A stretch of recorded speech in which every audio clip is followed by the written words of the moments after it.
Hey everyone, welcome to the Slice of Construction podcast. I'm your host, Jared Taylor. Joining me, we have two guests. This is the first time on this show we've had two guests at the same time. Really excited. We have Chris, who everyone is already familiar with, who joined us on an interview a while back. He's the VP of National Gaming. And we have Kelsey, who is the VP of Operational Excellence at Suffolk Construction. So we're super excited to have both of you here. We'll kick things off just because the audience is familiar with Chris's first interview with us. Give us a snapshot of what's happened since you started, since we caught you pretty quick in your journey, and maybe some of the challenges, opportunities that you've encountered, and then we'll kick it over to Kelsey for a quick background. Well, thanks, Jared, for having me on again. It's great to chat with you. It's almost been a year now. There's a lot of opportunities out there, but with the financing market, where some of the clients are hesitant to pull the trigger, and some are getting ready to pull the trigger, looking for possibly refinancing their projects. So we've been chasing a lot of things, and hopefully we've got some things starting in the next 60 to 90 days. So exciting, fast and furious, and looking for Suffolk to be the number one gaming contractor in the country real soon. Love it. And then Kelsey, welcome to the show for the first time. Would love to hear your background quick, and then we'll dive into some of the cool talking points we have here today. Yeah, of course. Thanks for having me, Jared. So just by way of background, I've been with Suffolk for about 10 years. I actually started at Suffolk in our Career Start program, which is an incredible program for new hires. It's a 2-year, 24 months, 3 rotations. So you go through each rotation roughly 8 months. You get exposure to the superintendent side of the business, project management, and the estimating side. So started here in that role. Actually, one of my first few projects at Suffolk was the Encore Casino project here in Boston. So got to spend some time out on projects. And then I came over to more of the construction technology side. So I spent some time establishing some of our early pilot processes in our early construction technology and innovation teams. And then recently I've taken more of a role within operational excellence, which I sort of like to frame as kind of the intersection of operations, technology, data, process. A lot of the investments Suffolk is making right now to drive predictable project outcomes for our clients. So I get to work with a lot of different cross-functional teams across the country to try to drive national consistency and overall project delivery. That Encore project, Kelsey, was, I had a relative, it was my grandfather that lived in Everett, and I'm telling you, like the last few years of his life, he was living to try to see that casino. That was like his goal, right? Because he always had to go to like Atlantic City and Foxwoods and things like that, and wasn't able to make it. But my family's gone, and they love it. And it really, like, these things are very. You really have created a great structure, because if you go to the one in Vegas, like you get that similar vibe. I mean, which makes sense, right? But so I'm really excited to have you here today. That program, by the way, why aren't we doing that not just at Suffolk, but in every single business on the planet? That would seem to make the most sense. Sticking on with you for a second here, Kelsey, can you talk me through how Suffolk implements new technologies on construction sites, and then any examples that you've seen that are real game changers? Yeah, absolutely. So Suffolk is really different than your typical contractor. And when you think about the construction industry and the typical GC or construction management firm, the first thing you don't think of is technology and innovation, right? So I think we're really different in that regard. And we've been investing in technology and data for quite some time now. And I'd say at this point, we're really one of the leaders in this space. And I say investing because we also have a venture capital platform as affiliated with Suffolk called Suffolk Technologies. So Suffolk Technologies invests in startups and solutions that are changing the built world, that we're allowing these startups that we work with through Suffolk Technologies to come and pilot their tools out on our sites. Our 150 plus projects nationally are the ultimate test beds for these solutions. So I kind of give you that framework because we do have this core Suffolk construction group, but we also have this affiliated Suffolk Technologies that we work really closely with. And so through that, we have this really rich ecosystem for piloting and identifying solutions. And the way that we think about it is, there's thousands of solutions out on the market. You really have to have a process-oriented approach to innovation. So you really have to be thinking about how do I measure the value of this, and how do I measure the scalability of this and viability of this long term within our overall technology toolbox. So that the end goal is to create, national standards around technology usage that drives consistent data collection on our sites, which allows us to draw insights. And so we've created a really robust process to get there. Involves different stage gates, kind of different stakeholders coming in at different points in time. But again, the end goal being to establish that tech toolbox. And I'd say we have really good insight into what new exciting tools are coming out on the market through our partnership with Suffolk Technologies. So it's been a really good sort of relationship and collaboration that we've been able to develop holistically. And like I said, across the country with a lot of different types of projects and different clients that we're working with. Kelsey, and then we'll kick it back over to Chris in a second.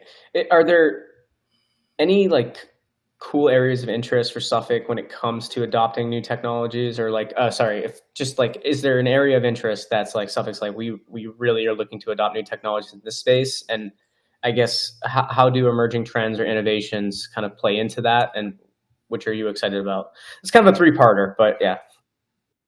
Yeah. So, just to answer the first part of the question, we absolutely see trends, and I think a really good way to gauge trends in the market is to look at the types of companies that are applying to our Boost program. So Boost is an accelerator program that is run by Suffolk Technologies every year.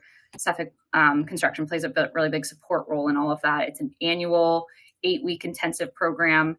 And it's really designed to ignite growth and equip startups that apply to the programs with the really applicable tools that they need to help scale their product within the industry. So we help them solve a pressing problem that they're facing. And we have thousands of different companies apply from hundreds of different countries.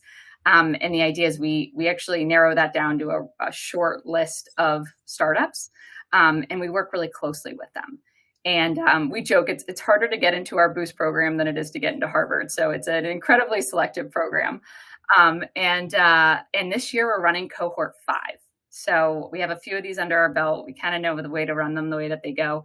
But to go back to your question, I think it's a really good way to gauge trends in the space. We're seeing a lot of artificial intelligence labeled companies applying to Boost this year. We're seeing a lot of companies that are emerging in the sustainability space. A lot of robotics have been a recent trend. So those are some of the tools that we're seeing in sort of in the emerging trend space. But we're excited about it all. I think right now we are really bullish on artificial intelligence, machine learning. Recently, I've seen a lot of adoption in the kind of the smart building space and IoT. So we have a couple of solutions like Wint was a recent company that we worked with in Boost, and is one of our portfolio companies. Water Intelligence is what Wint stands for. And it's a hardware that can sense leak detection in buildings. So that's just an example of something that leverages AI, is also IoT, is a hardware. So it kind of sits at the nexus of a few different types of technologies. Rugged Robotics, which is a robotics company that does automated layout. So those are just some of the examples of companies that we're really excited about that have come through the space, and really looking forward to welcoming cohort number 5 this year and seeing the next set of companies that are likely going to disrupt our space. Do you think we'll ever see kind of what a Y Combinator does, where if someone went through Boost in their LinkedIn or something, it'll actually put, I don't know what you would end up doing for it, but the batch, I'm just thinking that would be a really cool way to shine these the spotlight on these companies, because you've had some great companies that have gone through there. Super interesting. Which of these, now kicking over to Chris now, what technologies are you, because I'm sure it still differs, right? On the gaming side, are you very excited about? Oh, definitely. Again, the stuff that Suffolk is doing, I haven't seen in the industry before.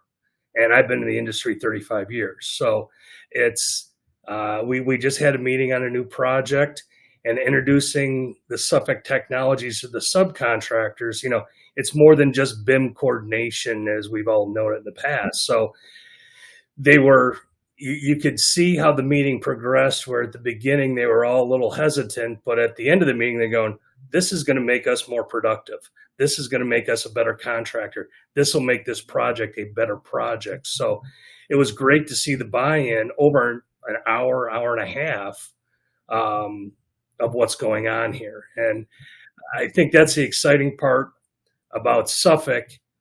And I don't want to knock other building type projects, but building a school is a school is a school. A casino, everyone is unique, and there's something unique about it. When you walk into an Encore property, what the feel is. You go walk into a Caesars property, there's a different feel. So there's so many unique things on the gaming side that this technology will really, really help us as we move forward. And it's a great opportunity to try the new technologies all the time. So what is it, you both can take this, what is it about Suffolk that there's just such a willingness to try these new technology, where a lot of organizations get stuck, right, in deciding, are we going to try the latest technology, or even going to look at it, right? It seems like Suffolk's always at the forefront of, we want it. Not only are we going to try it, we're going to create Suffolk technologies to go out and find these companies and invest in these companies, and we're going to have what is like in the culture that Suffolk wants to continuously look for these new technologies? I guess you both can take it, whoever wants. And Kels, I'll start as the new Suffolk guy and what I've seen. Yeah. And I see it as John Fish, the owner of Suffolk, always wants to get bigger and better and find those new things. What sets Suffolk apart? You see a lot in the construction industry. This is how we've done it in the past, and it's worked. So why would we change that mentality? It starts at the top of our leadership of how can we do things better. So that's what I see from the Suffolk point of view. Now, Kelsey, with all the Suffolk experience, will set me straight. No, I think that's spot on. I say it comes down to a handful of things. I think number one, I think it's our structure. I think we have the infrastructure in place to support technology adoption. We have an incredible, in-house data team with over 30 analysts. We have an incredibly strong internal IT team with integration building capabilities. So we have a strong infrastructure, and as I mentioned, an innovation process to determine which solutions we should be scaling, and we have support and resources along the way. So we have, a construction technology group on the Suffolk side within our operational excellence team that helps facilitate the piloting process for all of our teams. At the beginning of every project, when it gets kicked off, we have our construction technology team sit with the project executive or the lead on the job and say, let's select the technologies that are cutting edge, that are just hitting the market, that are the best choice for this project. So I think it comes down to that support piece. I think it's a big part of our strategy. I think that if you ask anyone at Suffolk, what is our North Star? It's to redefine how the world builds, and it's through the creation of a seamless platform. And everyone thinks about that when they're, out there on site building the project. It's beyond just, getting that one building built. It's furthering the industry, and it's changing the way that we approach building. And so I think that being a core part of our strategy is a key piece. And then Chris, you hit right on it too. I think it's the people. I think we have people that are really curious. I think they have kind of a find a way mentality. They're always looking for new and innovative solutions. Their willingness to adopt new tools is incredible. And I think all those pieces kind of come together to influence our culture. I'll just quickly say too, your team is great at marketing, because every building of yours, it is clear that you are putting this building up. We have one, I'm in St. Pete, Florida, and I think it's supposed to be like the largest building on the west coast of Florida. 400. Yeah. It is towering right now and I think it just recently hit like the halfway point or something like that, right? Like crazy, but it's you walk by it every day. It seems like there's another floor. built. But it's every time I take a picture, I take a picture just kind of to update where it's at, and it's the logos, everything looks great on it. So anyway, I had to add that in real quick. I would love to talk a little bit about a case study, and you guys can both kind of add in your 2 cents. I don't know if this was something that you specifically worked on, Chris, but the Encore Boston Harbor Casino. I wanted to kick it over to Kelsey and then go from there.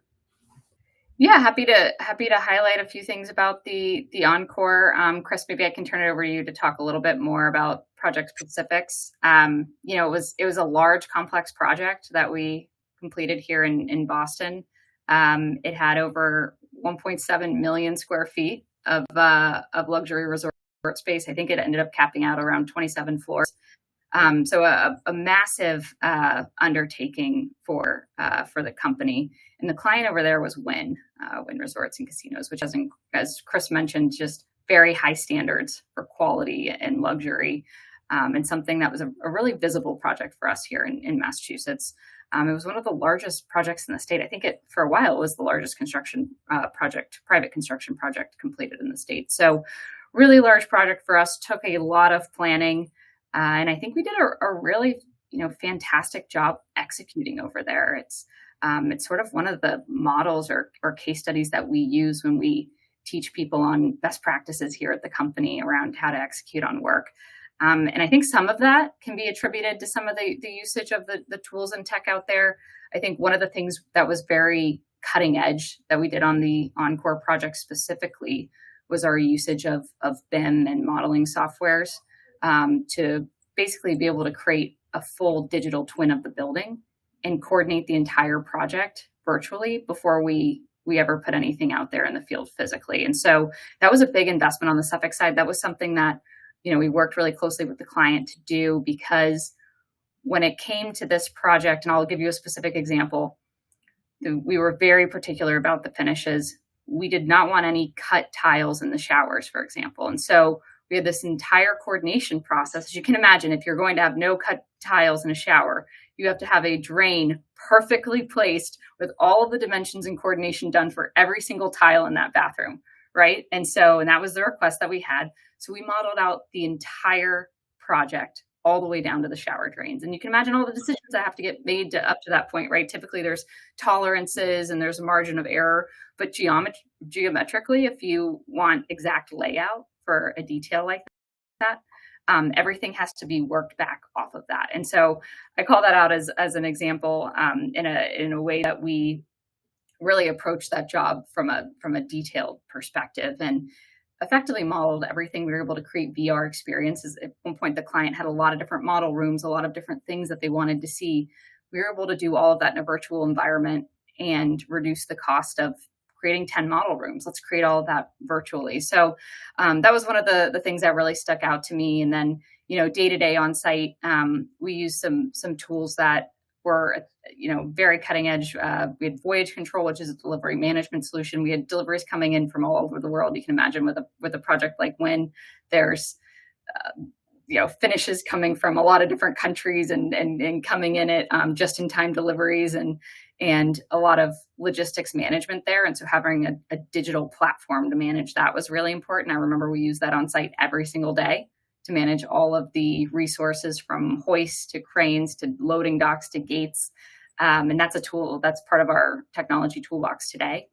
And New Metrics, which is our safety observation platform. That was a top of mind tool that we used out there. So really fully leveraging the suite of tools across the Suffolk Tech toolbox, and consistently using that day to day on the site, I think, drove an edge for the job and really helped us ensure that we hit that TCO date and were able to turn the project over on time. I want to emphasize the model rooms and building them virtually. I mean, at the end of the day, we still have to build a physical model room. But I've been on projects in the past where we had to rebuild this model room 5, 6, 7 times because the colors didn't fit or some geometry didn't fit. So being able to do that virtually and get everyone to agree to it, yes, we love the colors. building these model rooms years ago, virtually it just wasn't quite the same. But now we can adjust light levels for the interior designer and to get everyone to agree to that. So when we walk in there to build the one model room, it's more of a construction. The subcontractors, okay, I've physically done this now I can go do it, versus do we like this color blue or do we have to repaint the room again? Kind of a thing. So that's the importance, I think, of this. And it saves hundreds of thousands of dollars doing this virtually. Let me take that back. Unless you nail everything perfectly the first time, which how many times has that happened in a model room? The next time will be the first, I think. It saves a ton of money for the client at the end of the day. How often do you have to set expectations? Like when you're talking about the showers, right, Kelsey, and the drain, I'm sure because of those specifications, errors are bound to still happen, right? How do you make sure that when something like maybe an error or a delay does happen, that it doesn't derail a project and really get it off the tracks? Way I see it, we've got to set that expectation up front with the subcontractors. You're on a project like Wynn, we're not going to build a 2-star hotel here. This is 5-star. So they need to understand that expectation. And we have to vet our subcontractors to make sure that they can meet that expectation. I don't want a tile guy that's the best thing he's ever done is a 2-star hotel. I need someone who has built these 5-star type properties. And sometimes that costs more money, but in the end, it really doesn't, because they're doing it right the first time, versus someone who's just not used to that, oh, you got to do it again. Yeah, that subcontractor eats the cost, but the schedule delays caused by that, impact the casino. Most important thing about a casino, as soon as those doors open, they're making tons of money right away. Yeah, just building on that, I completely agree. I think aligning with the subcontractor selection to start, and then really setting expectations, having them bought into the schedule. I think those are absolutely key components. There are key partners on the site.